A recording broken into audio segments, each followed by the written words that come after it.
Education at UC Berkeley, and I'm also here in my capacity as a director for the proposal competition. This is only our second year that we've invited students to do pitches, so we are quite excited to have enough participants to split us up into two rooms. And so as you may note, you are sitting among other students that are in the middle school and a little bit of high school categories. We also have college students in this room, and so we have a variety of topics, a variety of entries, both for persuasive writing, which is a new category that we had this year, all of course in relation to this wonderful theme, Kill the Homo, the science of movements. So without further ado, we will have our first pitches start. But before we do, I also want to give a recognition to the volunteers that read all of your proposals and really wanted to be able to give you all a chance to communicate it verbally, so that we could just get a mix of participation as well as engagement in different styles and communicating your ideas. So in the room, I'm serving as a judge and evaluator. I'm also joined by two esteemed colleagues, so I'm going to ask them just to turn around, wave, and introduce themselves to you all, just so you have a sense of the friendly, encouraging faces that are really excited to hear the pitches and to learn alongside you all. So I'll go ahead and start off with our first judge right here, Ms. Gail Ishimoto. Hi, I'm a retired middle school teacher, and I also developed this competition. I'm super excited to hear what the students have come up with. Thank you for sharing.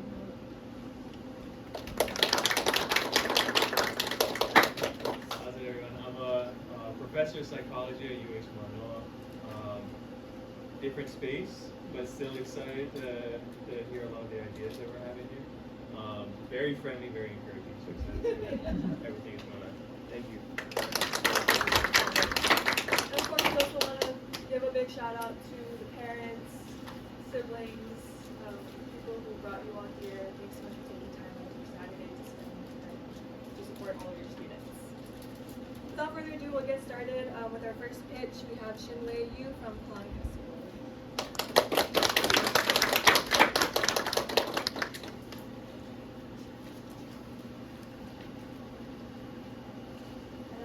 I'll be kind of taking time, so if you have a chance to maybe look over at me as you present, so I can let you know about how much time you have questions.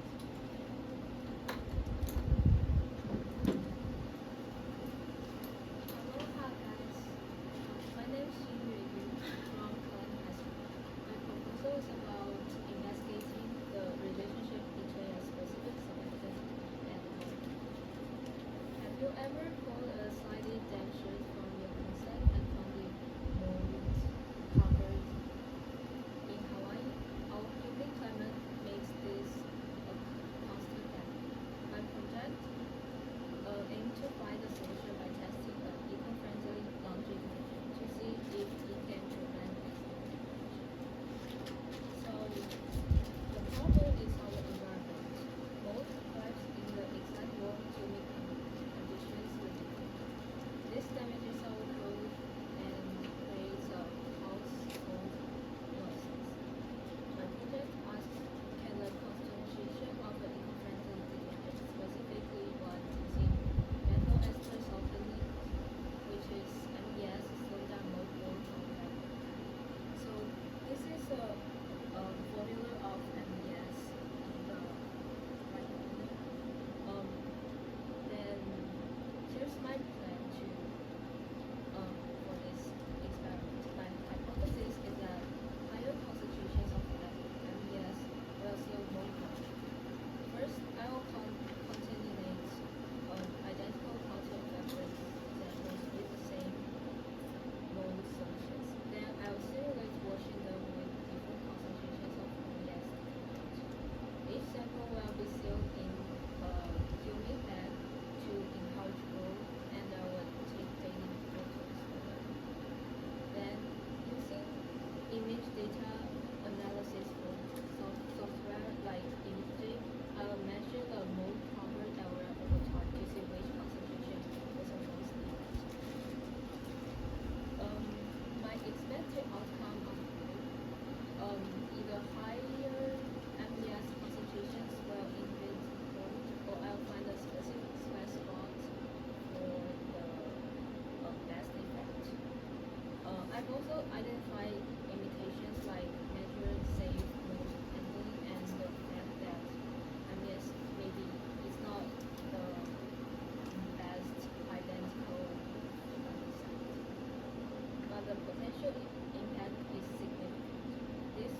experiment is an investigation on methamphetamine-induced fibrosis. Did you know that 70% of the drug-related deaths in Hawaii are due to meth? And these effects include many different heart issues such as fibrosis or irregular beating in the heart.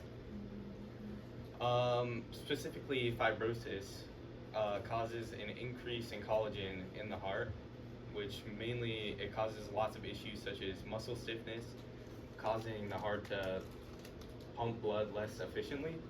So meth also has many different effects on males and females, such as males having a much higher mortality rate than females. So this study goes into discovering the reason why that is. My hypothesis was that if mice receive meth treatment over a period of time, the collagen in the hearts would be increased. So to conduct this experiment, we gathered heart tissue samples from non-hormonal male and female mice, and we gathered those samples. We stained them so we could visually observe the differences in collagen, and looking at the collagen, we could see if there was an increase or not. And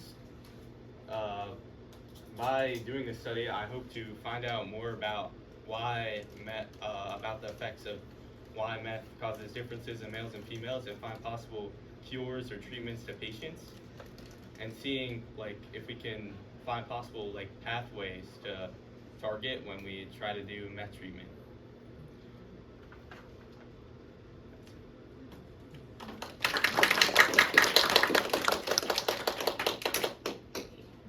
I just ask you a general question? What are the current treatments for meth? There's not really any right now. Because you said that you could show a possible role for hormones, so would you anticipate there's some kind of hormone? So, pretty much, we don't know why meth has different effects on males and females, so we remove the hormones to see if there's certain pathways we can target, and then we can find possible treatments.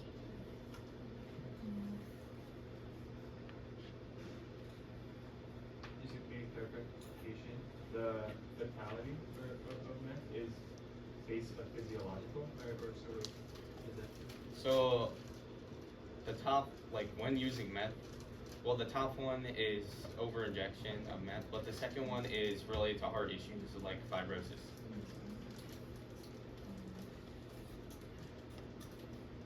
I'm quite aware that mice is a common model organism, but why do you believe that male and female mice might have the similar differences to differences as in human male and females? Well, mice have similar genetics to humans, so we can practice on the mice and then we can try those cures or treatments on real humans. What are you actually staining for in the picture? So what we're actually staining for is collagen, and collagen is a protein produced by cells, which fills in the space in between other cells. That's good for injuries that you have, but in the heart, it'll make the tissue stiffer, which again makes beating the heart harder, and also causes insulation, which the electrical current that flows through the heart to get stuck and causing off regular beats. Is there any sort of permitting or regulations that you have to be aware of when studying or using live specimens such as mice? Well, pretty much you just have to sign a bunch of forms, obviously. But yeah, you have to get permission. But it's in a lab, so I got all the permission. Any more questions? Oh yeah. And once you're finished with your presentation, you can all What do sit I- with your friends and family too. You don't have to come back up here. Next we have Carl.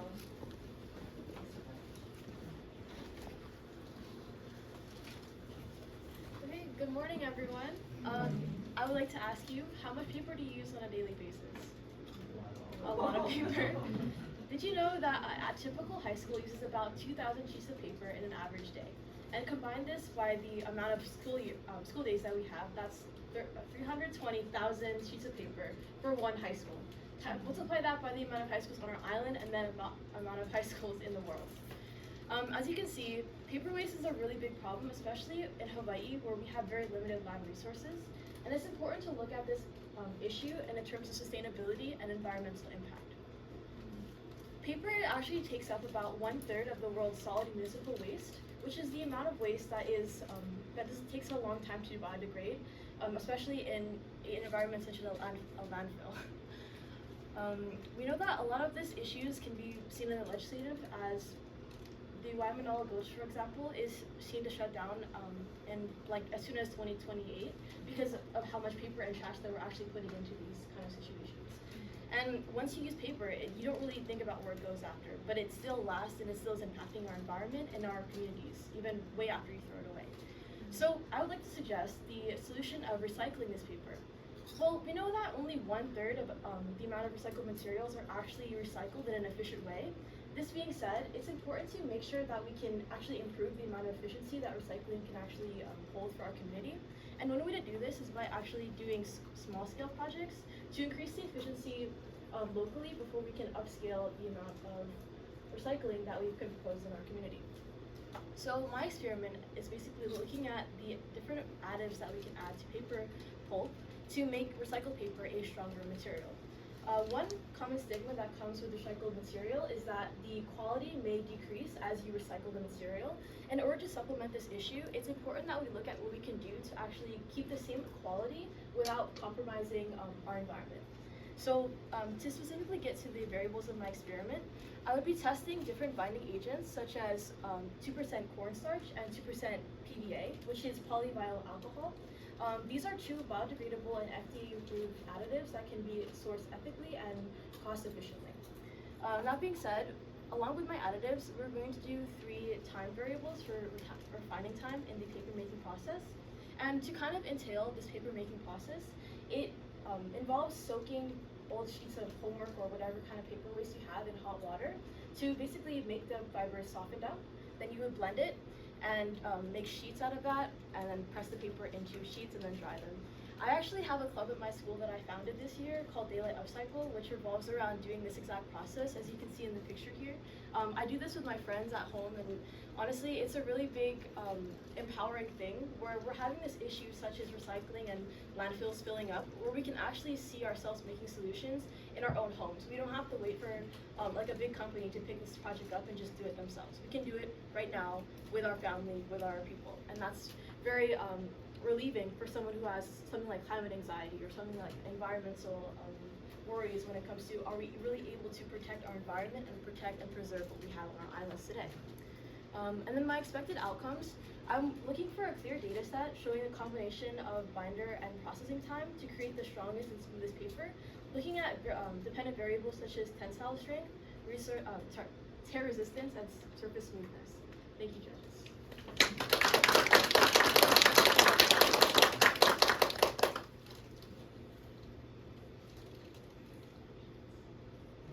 Well, what's it, maybe an example of the quality of the paper? Is it like this paper that we use for printing, or is it? I wish I brought some people for you guys to see. But with the refining process, I've done one experiment adding just cornstarch, for example. And the paper, if you take your time with it and make it a good quality paper, it can be about like the quality of a cardstock, or like a watercolor paper. If you ever have seen those, yeah, something like that. And then to kind of supplement that, instead of just having this paper and just having it sit around, you can actually turn it into things like homemade books or journals for painting or watercolor or other artistic creative outlets. Is your proposed experiment, would it work on colored paper?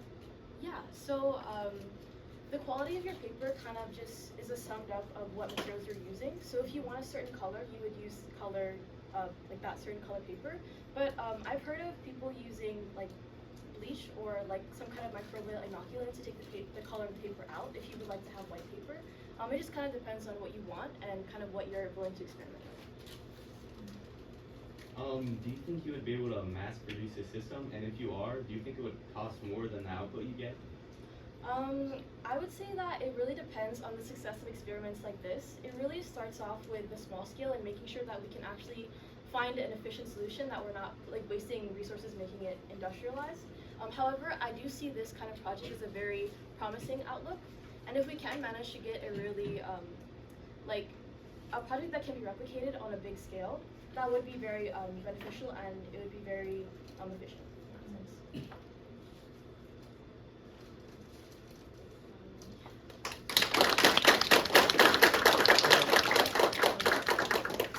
Next is Charlotte.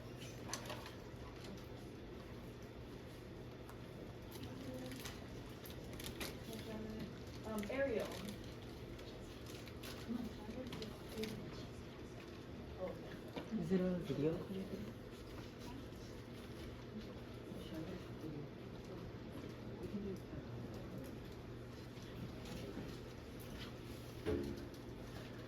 Hi everybody, my name is Ariel. I'm a Colorado high school student.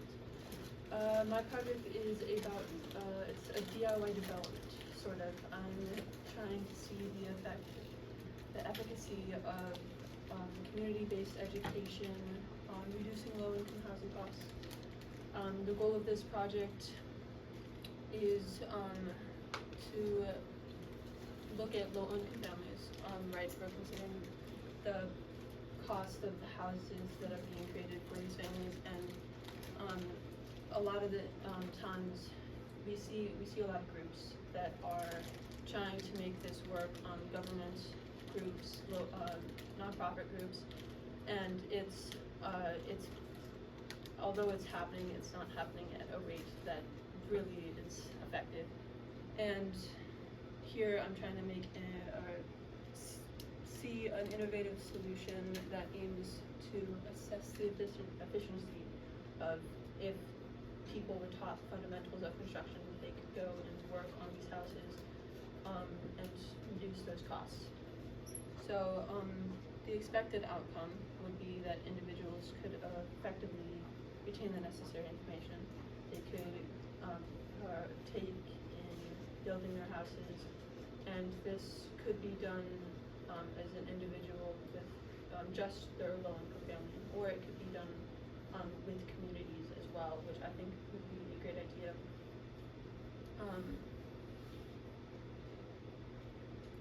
With the community viewpoint, I think it would be great because families could come together, they could work together with to solve their struggles and for themselves and each other, and it would be a great way to build the community. Not exactly stated on here, but it is inspired by some corporations. I've done some research, and one corporation is this nonprofit called Self-Help Housing Corporation of Hawaii, and as I was reading through their site, they offer an opportunity for individuals to earn sweat equity as they build their houses, and it also increases their home ownership. And looking at that, that is a great idea and would be beneficial if this became something that is bigger. With this project, I would be taking about 10 to 30 participants and teaching them a quick curriculum. It would be more so based on wall framing rather than the entirety of construction, because it is a very diverse topic. But and then I would be assessing how they learned that through a game at the end, sort of, not exactly a test, and also a popsicle stick build, which would be done in groups of 3 or so, and then hopefully building a small foundation of a house. Yeah, but hopefully that would prove effective, and it could be possibly done on a larger scale.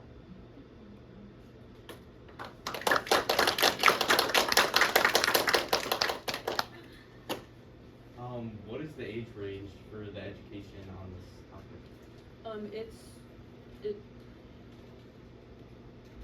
It's not restrictive at all. It's hard to gather participants. So with my project, I'm having difficulty finding participants to actually participate in it. But it varies through all age ranges because low-income families, it can a good amount are people like grandparents and they're supporting their children's children because of unfortunate events or etc. Or it's young people that can't get a good start in life. It's a wide variety, and so it wouldn't be exactly specific to one age group yet.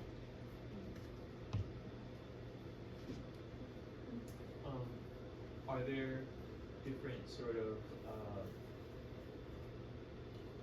like education or workshops that you're thinking about and comparing like the differences? I have not thought of that actually, but that would be a great idea.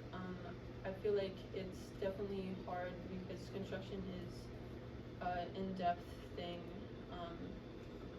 Looking here, it's something that it's more just the fundamentals and what they can do to get the house done rather than something that would be going into that construction field, which is why I'm looking at specifically wall framing, but I might experiment with like the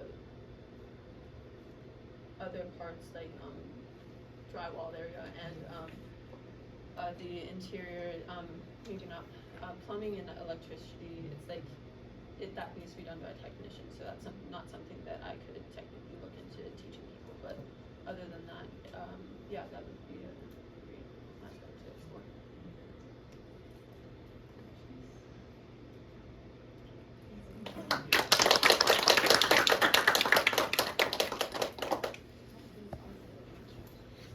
As Sai said, the encouraging, very friendly atmosphere. I'm excited to share my presentation with you, and hopefully you're excited to see it as well.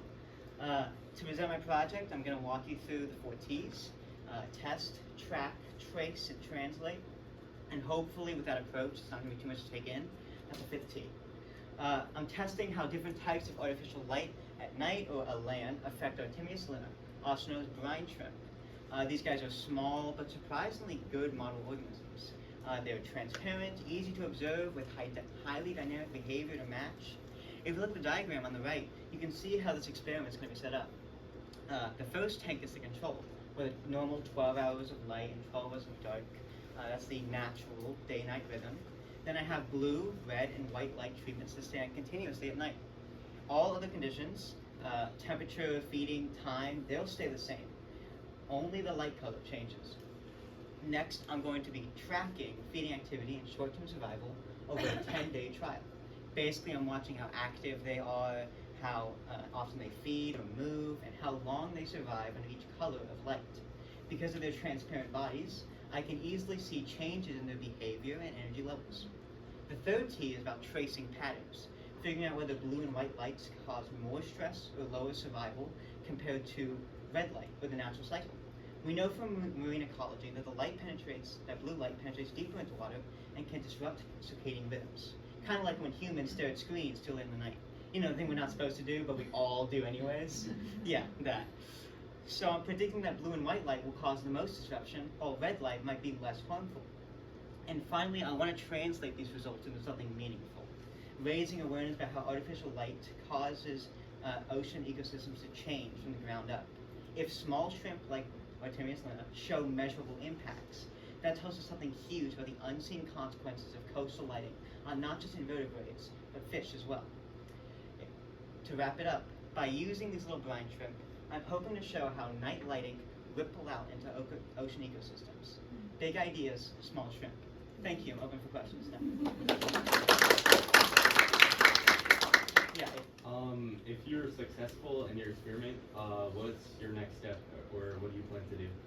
Right. So what I want to do is I want to investigate in the future possibly how phototoxic or oxidative stress might affect corals and even vertebrates if in the future. The reason I've chosen Artemia salina for this experiment is because they're invertebrates. They're non-sentient, easy to track organisms. right? So this means I don't have to go through lengthy IACUSC approval processes. You can, and in the future, I also want to test behavior through video scoring, which is more technical and could give us even higher insights into the psychological impacts of a land on invertebrates. Thank you for the question. Yes? So we're talking about the little tiny shrimp, right? Yes. Yes. So how are you able to really see the changes in their activity? Like, what are you doing to monitor that? Like, are you looking under a microscope or? Right. So you're correct. Brine shrimp usually grow to be about 10 millimeters, right? This is still observable though in a controlled setting because of the lighting that is reflective off of the internal parts of the body, so we can easily track them. If we take video footage, which I plan to do, we should be able to see how they're affected. And also, what we are mainly tracking is how much feeding is conducted, their energy levels, and how much of them survive through the process, which should be able to be conducted on a macro basis by analyzing how much feeding is, how much food is consumed, and how many are alive by the end of the experiment. Okay, thank you. Is that going to be all for the questions? Thank you so much for your time. I really appreciate the opportunity, and I will now move to the next one. That's a good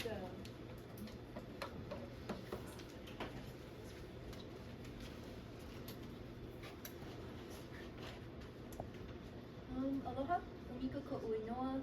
My project is focusing on trying to find a new therapy to explore to stop the progression of Parkinson's disease.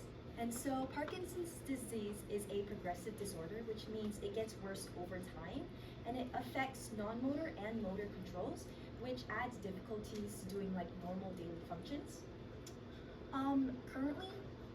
Currently there are no like cures that can actually stop the progression of the disease, and there's only treatments that treat the individual symptoms of it. However, research has seen correlations between the interplay of Parkinson's associated proteins, and the interplay between these proteins have complex interactions that can either mitigate or accentuate the disease. In a previous study of mine, their results have suggested correlations between abnormal cell functions and an interaction between a LRRK2 kinase and SNX1 and SNX2 proteins. This suggests a new pathway that leads to Parkinson's disease, and so my proposed project is to see if there's any interactions between this LRRK2 phosphorylation of the SNX proteins and the already associated proteins of Parkinson's disease, to see if we can identify a relationship or an interaction to stop the disease. This is significant. Exploring the, knowledge on Parkinson's disease is very significant because it affects around 10 million people globally each year, and 8,000 of those cases are in Hawaii alone. Additionally, there isn't much known information on its relation to like native Hawaiians specifically, and as we may know, there has been research done where diseases such as like breast cancer and obesity have higher risk rates within native Hawaiians, and therefore there could be higher risk rates for Parkinson's disease, but because there is a gap in understanding, we aren't aware of that yet. And so that's why this is significant to expand our knowledge on Parkinson's disease. Thank you.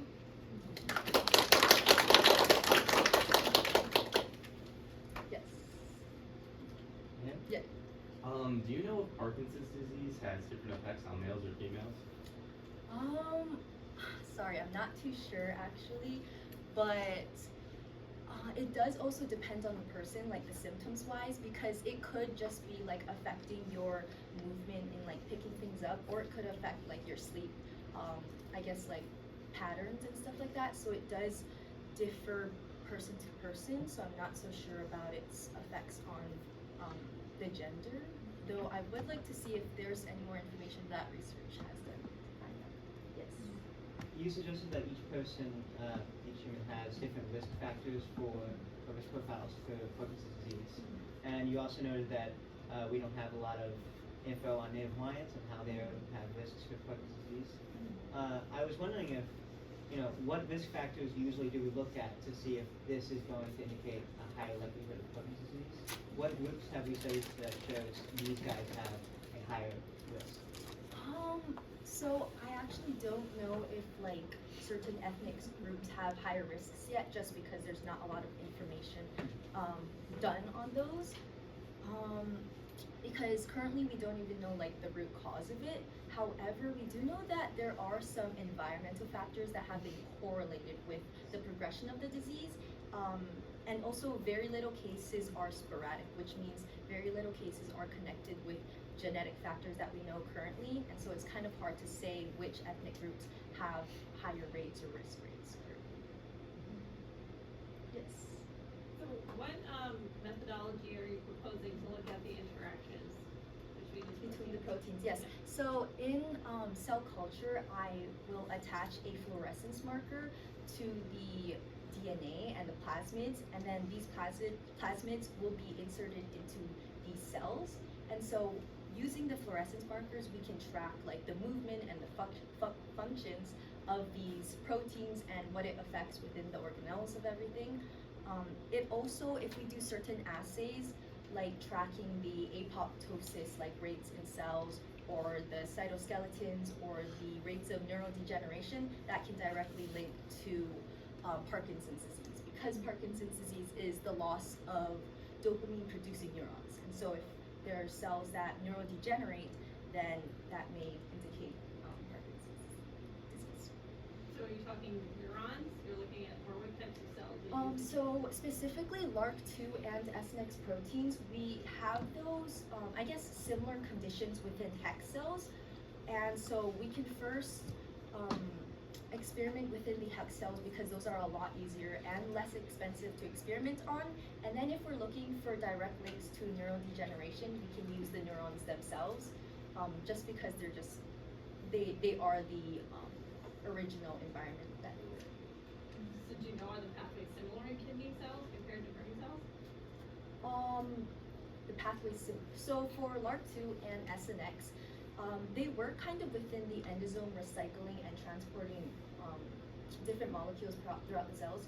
And so that, I guess, that process is the same within hex cells and neurons, and that's why we're able to use the hex cells and then transfer to the neurons if we want to identify like neurodegeneration. But first we're just looking at like the patterns in cell functions that it relates to. Thank you.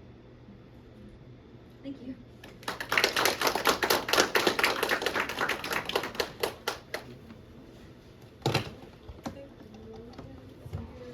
So jump next to Fox.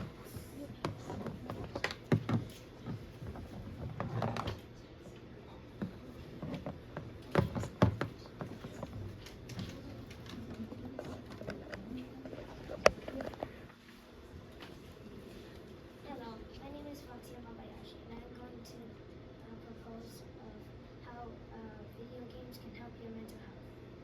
My goal for this project is to help people struggling in school using video games. A group of 15 participants will be split into 3 groups. 5 people will be in each group. Group A will play a creative game like Minecraft. Group B will play a fighting game like Super Smash Bros. And Group C will play no game. Before the experiment and at the end of the period, the groups will be asked questions, including how often they were angry, how often they expressed their feelings, etc. And they will determine whether or not the game is beneficial for their mental health.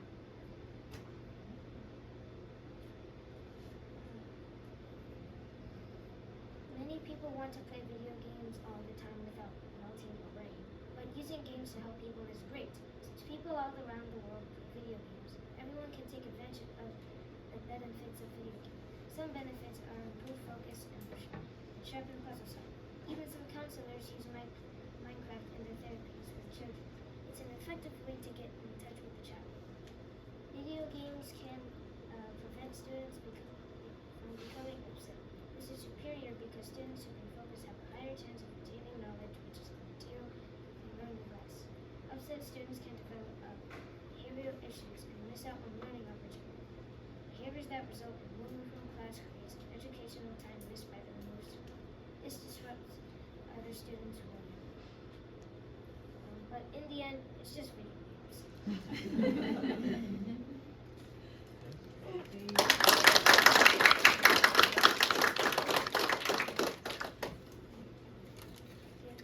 I have two questions for you.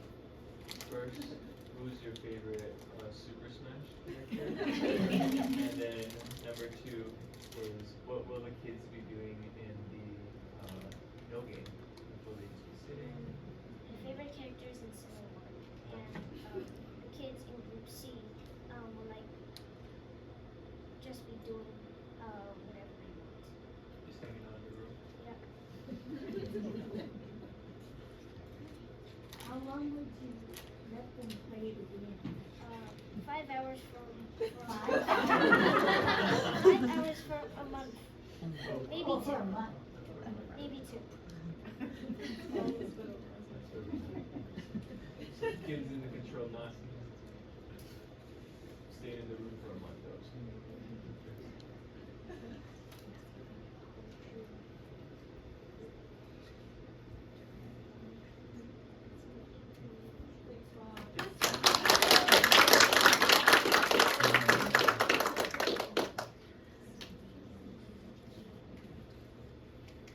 Hello, my name is Konami Jerry Chandler, and my proposal is AI tutors compared to human tutors.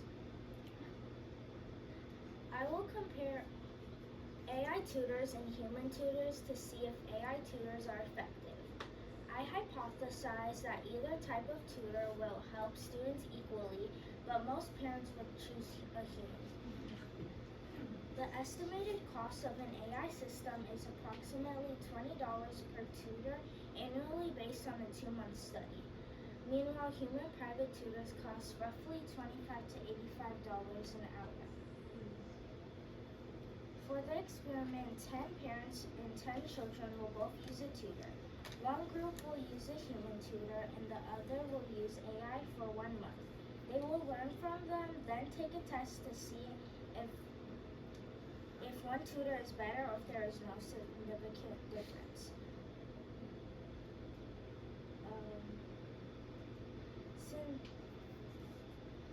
Since AI is cheaper, maybe a lot of people would use it because it's cheap instead of $80 an hour. For AI, they are available anytime, anywhere. Meanwhile, human tutors could take a couple of hours. One risk is that children will get distracted since it's online and she can give them the answers. One concern for human tutors is that they are always available when you need help. Human tutors provide personal touch, meanwhile AI is just a website teaching you. Thank you for listening.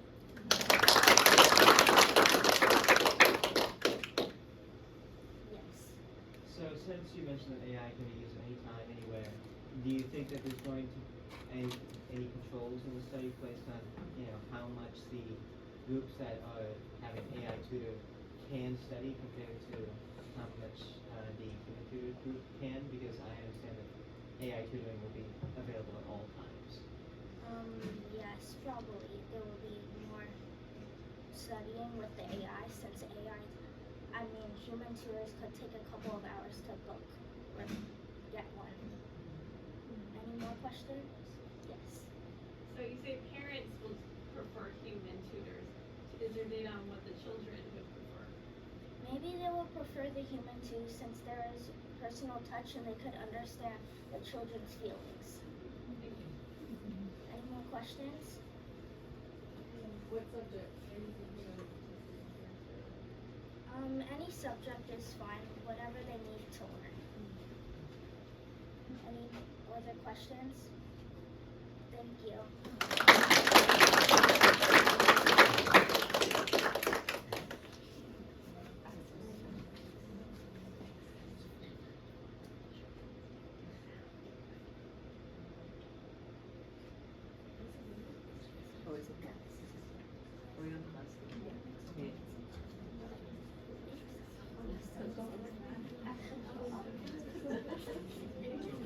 Okay, sorry.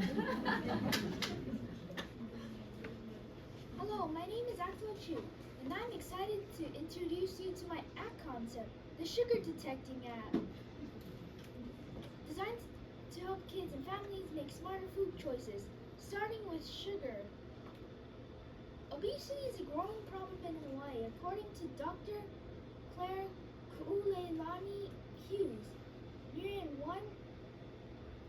1 in 4 adults in Hawaii were obese as of 2013. And it starts young. Kids are consuming way more sugar than they realize, often hidden in everyday foods like bread, peanut butter, and even condiments like ketchup. The American Heart Association recommends that children aged 2 to 18 consume no more than 25 grams of sugar per day. But most kids don't know how much they're eating. That's where my app comes in. The sugar detecting app uses AI to scan food and estimate its sugar content. Here's how it works. You take a picture of your meal. The app will scan it with a cool platinum colored animation, just 1 second long to keep it fun. It matches the image online and to online nutrition databases and tells how many grams of sugar are in the food. Then it asks, did you eat that? If you say yes, it adds the sugar to your daily counter.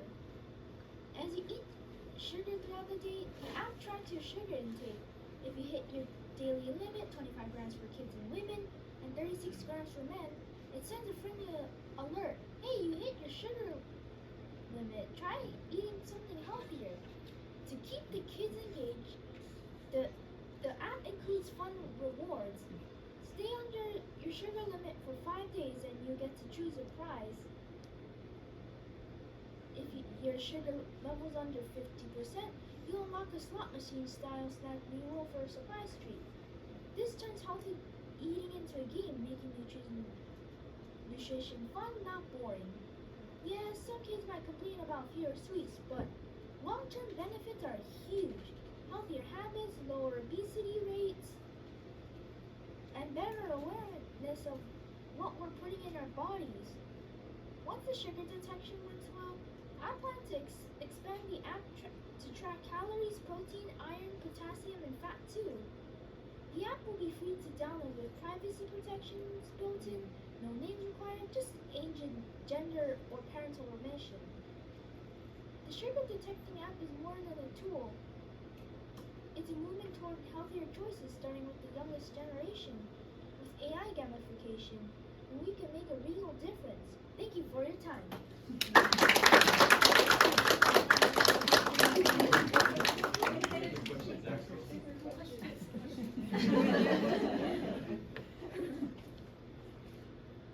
Do you have coding experience? Like, how long have you been coding? Since maybe the whole time of last year. Yes? Why did we choose the slot machine game? Is there a specific benefit to choosing that? Me, I like slot machines because it can get kids more interested. Into gambling? Yeah?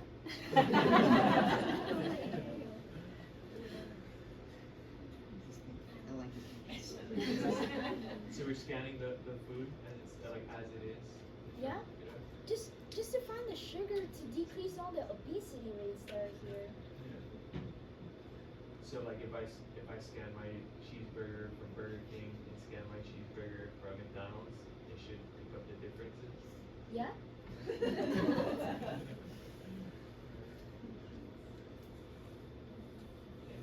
Thank you.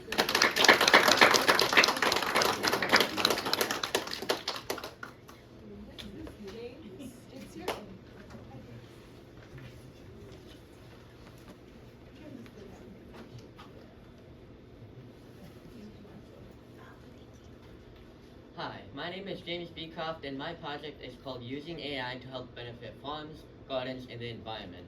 Gardeners and farmers can't always check all of their plants daily, so sometimes pests, invasive species, or diseases can sometimes slowly kill the plants without the gardeners knowing. To fix this, I created a robot that uses AI and RC cards to be able to scan these plants, to be able to inform the gardeners and farmers before these pests, diseases kill the plant, so that we can have more crop growing.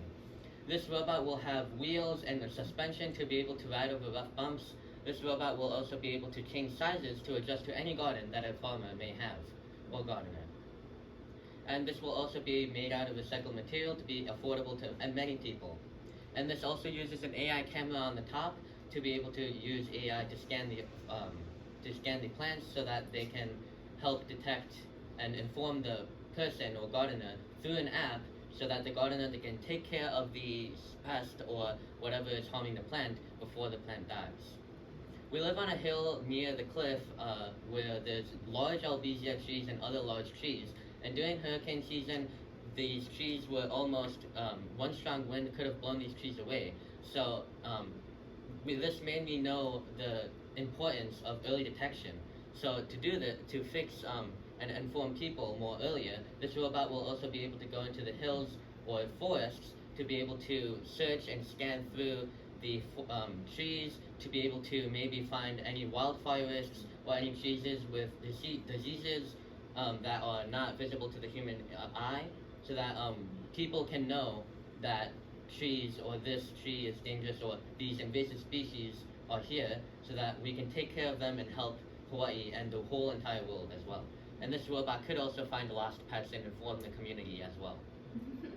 And then this robot can also be kept to an RC car, so that for stability, so that it can, maybe if it does fall over, the RC car will help it be stable, and it could also have an arm to reposition itself up. And we could also put solar panels on this, so that it can patrol for longer around the mountains. Along the mountains and forests.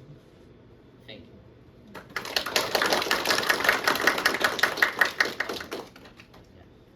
happens if, like, in the summer, if the robot can't get any sunlight? If it can't, then it will go back to the gardener, so that it can recharge and then keep on patrolling to help the community. Are there any other questions? Can you estimate how much a robot like this would cost? We don't have estimates yet, but we would like to make it probably $200 or maybe, if we can, less. Any other questions? Yes. Will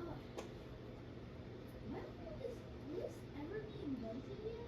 Yes, I am planning to maybe make have a 3D printer and then print it out, and then we could possibly do this in the future. Any other questions? Thank you.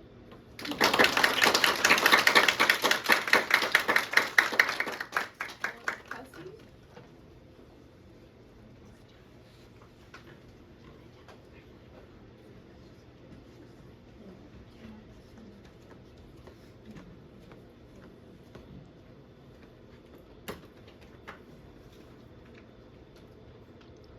Aloha. My name is Kelsey Nichols. I'm an undergraduate student at the University of Hawaii at Manoa. I'm currently majoring in global environmental science, where my studies have taken me from Mauka to Makai to myself, where I have found how interconnected deep engagement with the environment is with health and life. Across the Pai Island, people want to understand their environment better. Everyone from individuals or groups like classrooms or neighborhood collectives wanting to understand the effect of wastewater pollution on their beaches. Even to Laulima Island nonprofits wanting to nurture their land more efficiently.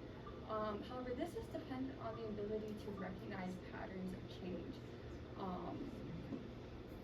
That can be obstructed by forgetfulness, infrequent number of occurrences, or rotation of staff. For example, a specific type of tree could just fall once a year, and is observed by someone who is no longer at that location. That represents a loss of first-hand information, which can make pattern recognition more difficult.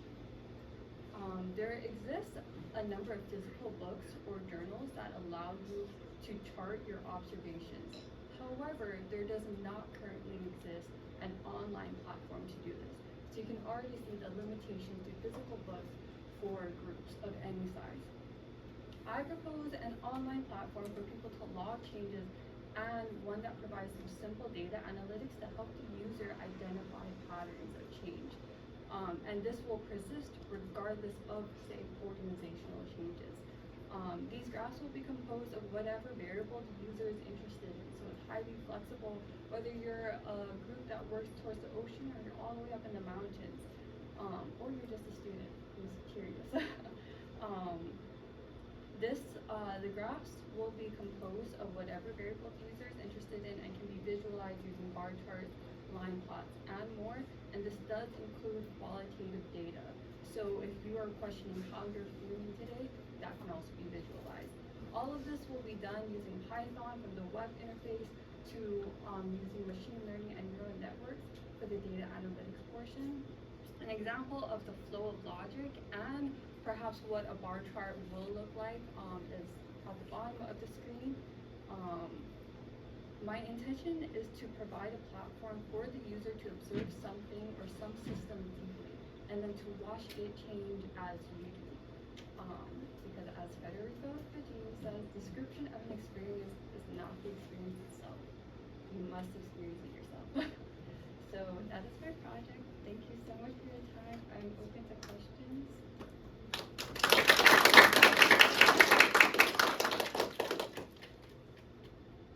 So it's maybe just be a gap in my understanding, but from what I saw, it was individuals are submitting information to an online database. How do you ensure the trustworthiness of this information is going to be used? Yeah, that's a great question, and that's a huge concern for a lot of the technology and apps that we have nowadays. That is dependent on whoever creates it.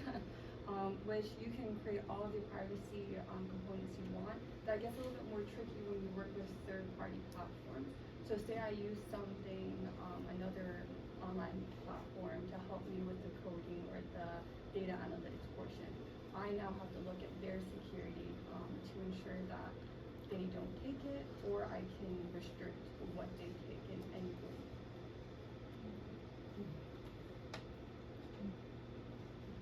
I'm sorry, are you currently developing this at the university, or is just? No, this is just an idea I had. Yeah. It would be neat to. But yeah. Is this something like similar to how maybe Google Maps, they report accidents on the freeway or police presence and stuff like that? You would have some sort of similar.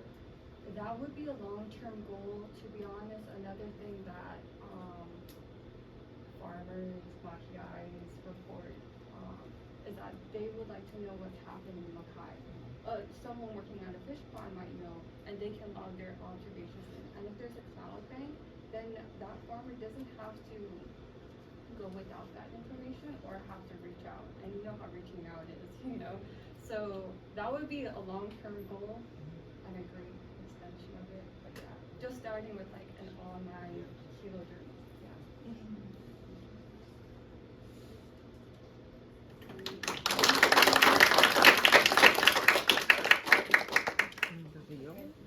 Before we conclude, we have just 3 pitches that were submitted over video. So we're just going to show those just so we can judge them, and then we'll open it up for voting for your favorite pitch.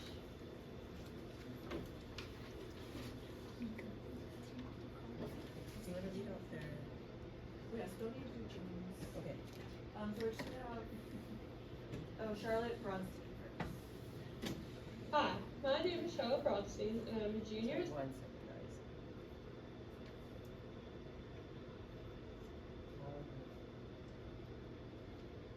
Hi, my name is Charlotte Bronstein,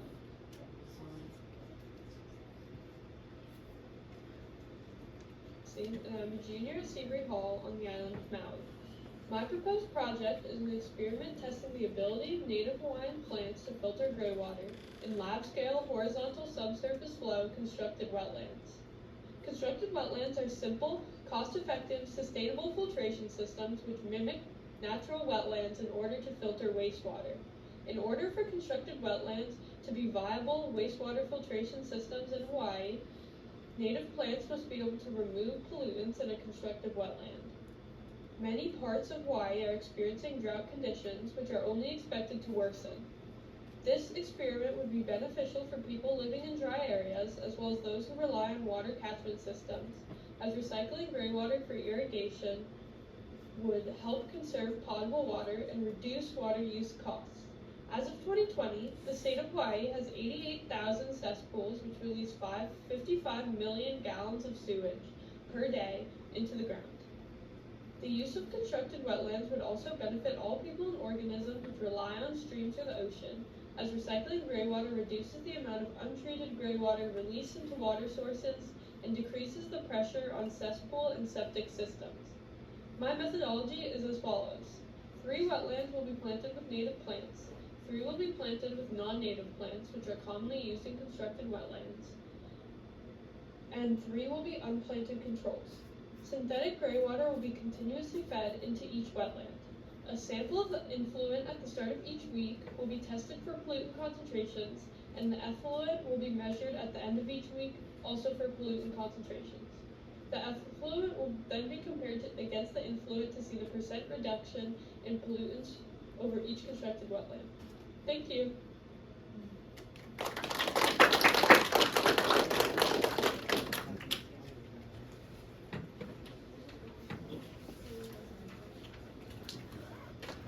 And then lastly, we have in the college category, Logan Oshiro.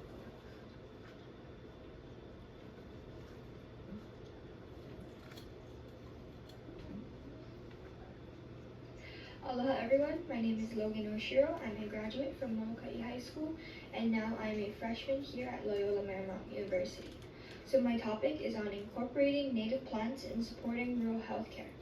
So here in college, I'm doing a project on California native plants, and we're turning them into extracts and testing them against different types of bacteria. So I'm thinking we could do a similar project with native plants, so like Laulima plants, for example, kui, noni, olena, mamaki, and aupuhi, and we could see if those have any antibacterial properties. So this would be a good project because not only will it incorporate native Hawaiian plants, but we can also incorporate students. It would help benefit our community. It would help relieve stress off our providers. It would do so much for our community. So my project aims to help target the shortage. So because we would be finding out if these plants have antibacterial properties, we would be able to use them as medicines so that we're not entirely relying on Western medicine, but we could also include a little bit of Laulima into our healthcare.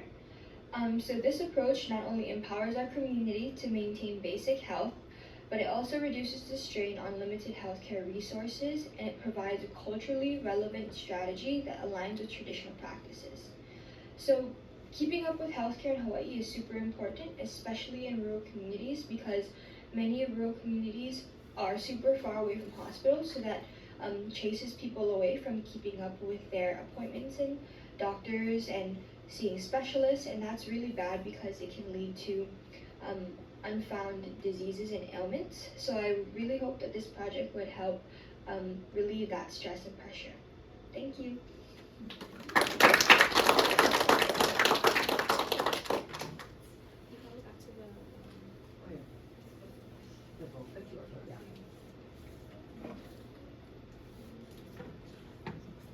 Great, thank you so much. Another round of applause for all of our Great.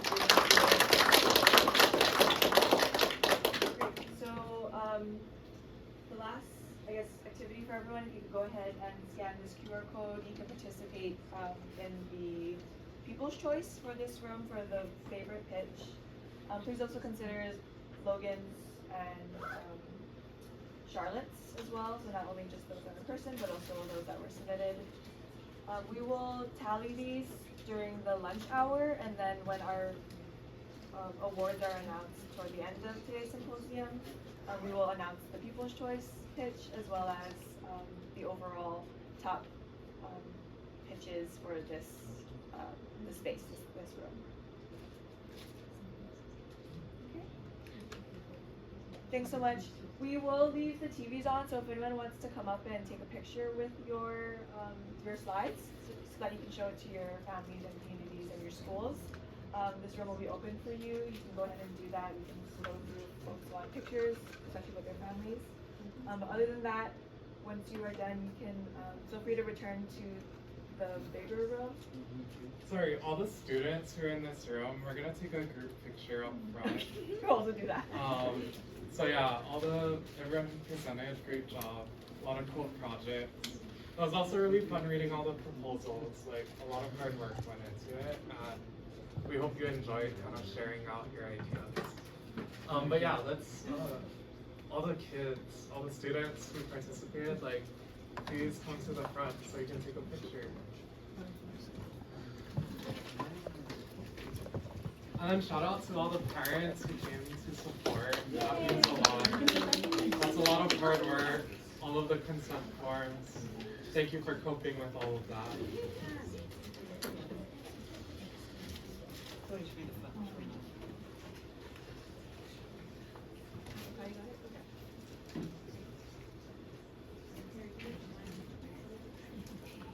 Sorry, can we mix your roads a little bit? Okay, we're good. We're good. Okay, ready? 1, 2, 3. 1, 2, 3. Okay, so now we're gonna do a reel. So you have to make a hand motion or a gesture that mimics your project idea. Okay? So like, I don't know if you have fish, you can do like a little fish thing, fishing, I don't know. So we're gonna start from this way and then go down, and then we'll do a picture with that. So give you 5 seconds to think about it. 5, 4, 3, 2, 1, and then we'll go. Let's go.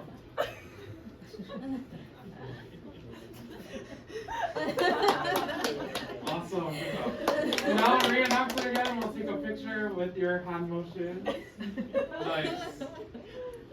Great job. 6, 7. Okay. Thank you. Another hand for all the students.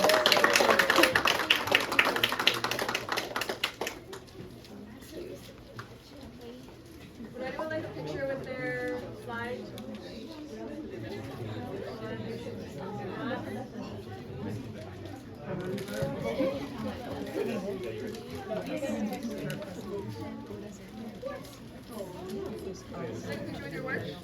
Oh, yeah. Oh, no. I thought so. So you can't really split, right? Oh, yeah, no. I got it.